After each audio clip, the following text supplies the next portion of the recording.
Muy buenas tardes a todas y todos. Bienvenidos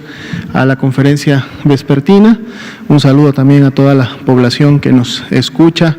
atiende no solamente a la información, sino también a las indicaciones en este día número 58 de la Jornada Nacional de Sana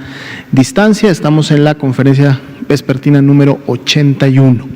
Si pasamos a la siguiente diapositiva, actualizamos los números del panorama internacional. Realmente no ha habido mucho movimiento en los últimos días, prácticamente un cuarto de los casos en la pandemia a nivel mundial son los que siguen manteniendo activa a la misma, es decir, son los casos confirmados en estos últimos 14 días, y empieza a llamar un poco la atención la región del Mediterráneo Oriental, que es la que ha tenido un incremento, había estado en 9, en 10, 11.8, lo cual habla también de que está habiendo actividad de propagación, transmisión en esta región del mundo. Las Américas se han mantenido prácticamente en una proporción de esos casos en los últimos 14 días similar, ha estado variando entre un 48 y un 52% casi ya en las últimas semanas, ¿verdad? Si vemos la siguiente diapositiva, actualizamos para el día de hoy las estadísticas nacionales. Son más de 185,000 las personas que han sido ingresadas a protocolo de estudio, es decir, que presentaban una infección respiratoria aguda, algunas leves, algunas graves, fueron ingresadas a protocolo de estudio, y precisamente de este grupo de personas en las cuales se obtuvo una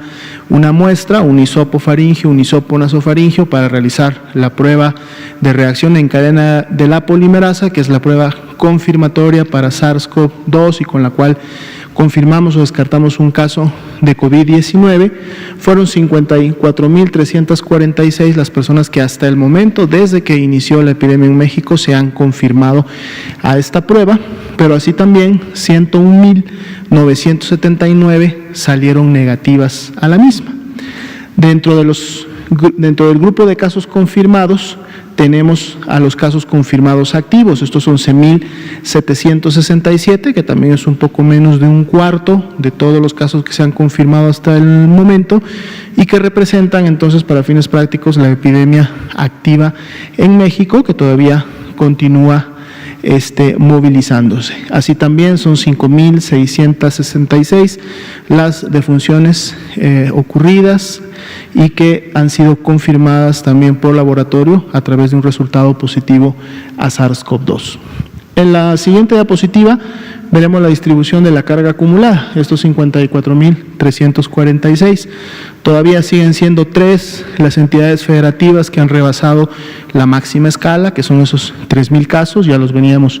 diciendo en días previos: el Estado de México, la Ciudad de México y Baja California, y el 65% de las entidades federativas tienen más de 500 casos confirmados. Eso es un número que todavía se ha mantenido también en los últimos días. 42.5 la cantidad de casos por 100,000 habitantes, eso es lo que vamos hasta el momento. En la siguiente diapositiva, solo una distribución de manera descendente. Pueden ubicar ustedes a los 3 estados que comentábamos, que han superado esa cifra de los 3,000 casos acumulados, y bueno, pueden identificar a todos los demás en este mismo orden. En la siguiente diapositiva veremos ahora la carga de casos activos. La epidemia reciente en México, la epidemia activa en México, 11,767, igual veníamos diciendo en días previos que empezaríamos a ver un poco más de entidades federativas en color rojo, que significa que tienen más de 500 casos que están acumulados en los últimos 14 días, y esto lógicamente representa cuáles son estas entidades que, en función de la coloración, son los que han estado confirmando y acumulando estos casos en esa temporalidad, lo que habla que tienen transmisiones activas. En la siguiente diapositiva veremos igualmente el orden descendente de estos, siendo la Ciudad de México y el Estado de México los que han confirmado la mayoría de los casos en los últimos 14 días, pero en la siguiente diapositiva veremos si por tasa de incidencia acumulada de la epidemia activa, que sería 9.2 para todo el nivel nacional,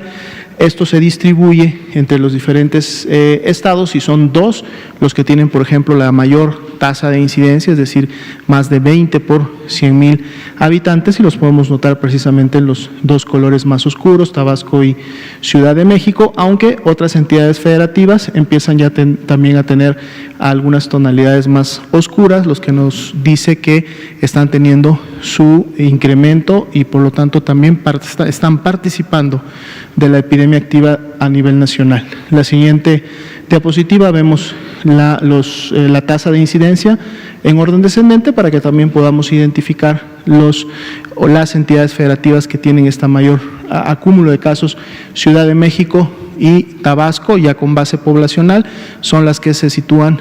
en los primeros 2 lugares por tasa de incidencia, que nos da el comparativo poblacional. En la siguiente diapositiva vamos a ver la distribución de las defunciones confirmadas por laboratorio, son las que se encuentran en color azul oscuro, esto es por la fecha de ocurrencia, y vemos que también hay defunciones que tienen una muestra de laboratorio que está pendiente de emitirse, son 733, vemos la mayoría de ellas concentradas en los últimos días, y ya explicábamos en ocasiones anteriores que este fenómeno se da precisamente por el tiempo que demora una persona desde que inicia síntomas en demandar atención médica y además el proceso de atención y el proceso de confirmación, pero es la razón por la cual los vemos más concentrados en los últimos días, y siempre también comentando que estas pruebas en cualquier momento pueden ser confirmadas por el laboratorio,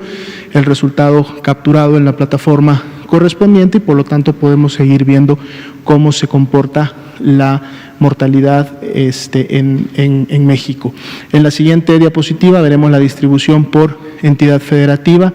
Igualmente vemos esos espacios en color ámbar, en color naranja claro, que en su momento nos dicen que ahí vamos a tener, se espera todavía un incremento en la cantidad de casos, de defunciones, confirmadas para cada una de estas entidades federativas. En la siguiente diapositiva veremos la curva epidémica, casos confirmados en el color rojo oscuro guinda, y también los casos aún sospechosos que tienen una muestra de laboratorio que no ha sido emitido el resultado, e igual vemos este mismo fenómeno, como estas se acumulan en los últimos días, por lo que acabamos de comentar. Y además, importante mencionar que más de la mitad de estos casos, de estos 29,000 casos sospechosos, precisamente son casos de la Ciudad de México y del Estado de México. Solamente estas 2 entidades concentran más de la mitad de todos estos casos, y esto es debido precisamente a que son los 2 estados en los cuales en los últimos días, en lo que va también de esta semana y en base a los pronósticos que ya se habían dado, estamos precisamente cursando en esos picos esperados de mayor transmisión y de mayor cantidad de casos. En la siguiente diapositiva veremos la carga acumulada, 54,346, pero vemos también el incremento que ha sucedido en las últimas 24 horas, 2,713 casos confirmados en las últimas 24 horas. Podemos ver la barrita naranja en la parte inferior, que además por la misma cantidad en las últimas 24 horas es la barrita más alta que hemos tenido hasta el momento. Y esto también está explicado por el hecho de que además de que estamos en estos 2 estados que comentábamos con una carga importante, porque así se había proyectado, también recordemos que para estas fechas hay otras entidades federativas también que están iniciando o están también por llegar a sus ACMEs, es decir, a sus picos epidémicos. Por lo tanto, esperamos una buena carga de casos confirmados en estos siguientes días. Bien, en las siguientes diapositivas revisaremos la disponibilidad y ocupación hospitalaria de las 23,213 camas para pacientes IRAG general que en su momento se prepararon en todo el país. Se nos reportó al corte de ayer a la medianoche que 9,069 de estas 23,203 estaban ocupadas, por lo tanto la proporción de ocupación es de un 39%. Esto también vemos cómo se incrementó del día de ayer y cómo se ha estado incrementando en los últimos días. Aún así, también el reporte nos dice que hay 14,144 camas IRAG general todavía disponibles, que sería precisamente la diferencia de ese 59%. 61% aún disponible. 96% es la tasa de notificación, son la proporción de unidades que han notificado su ocupación o su disponibilidad de camas. Por lo tanto, con este 96% podemos decir que tenemos bastante y buena información que en su momento nos están dando estos números. En la siguiente diapositiva veremos ese 39% distribuido a nivel nacional. Vemos cómo la Ciudad de México ha tenido un incremento importante de ocupación, el día de hoy llega a un 74%, lo sigue el Estado de México con un 61%, Guerrero con un 59%, Baja California todavía con un 55%, aunque ha estado a la baja. Si recuerdan, Baja California se encontraba siempre entre el segundo y tercer lugar de ocupación, pero ahora vemos precisamente a estas dos entidades federativas que hemos dicho en diapositivas anteriores y conferencias anteriores que estamos en esos días de mayor intensidad de la generación de casos, y por eso vemos cómo hay un incremento importante. En la siguiente diapositiva enfocamos directamente sobre las camas críticas, que son las camas de terapia intensiva para pacientes críticos que en su momento requieren de un ventilador mecánico, y vemos como a nivel nacional una ocupación del 32%, todavía una disponibilidad del 68%, prácticamente un poco más de la mitad de todas las entidades federativas todavía tienen una buena disponibilidad de estas camas. Y eso es lo que en su momento también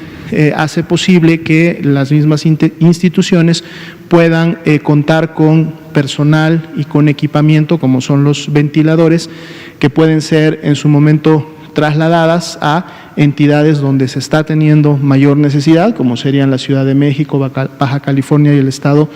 de México, para poder seguir reconvirtiendo o expandiendo la capacidad hospitalaria que en su momento permite siempre poder tener disponible una cama de este tipo para las personas que así lo requieran. Ese sería el informe al día de hoy.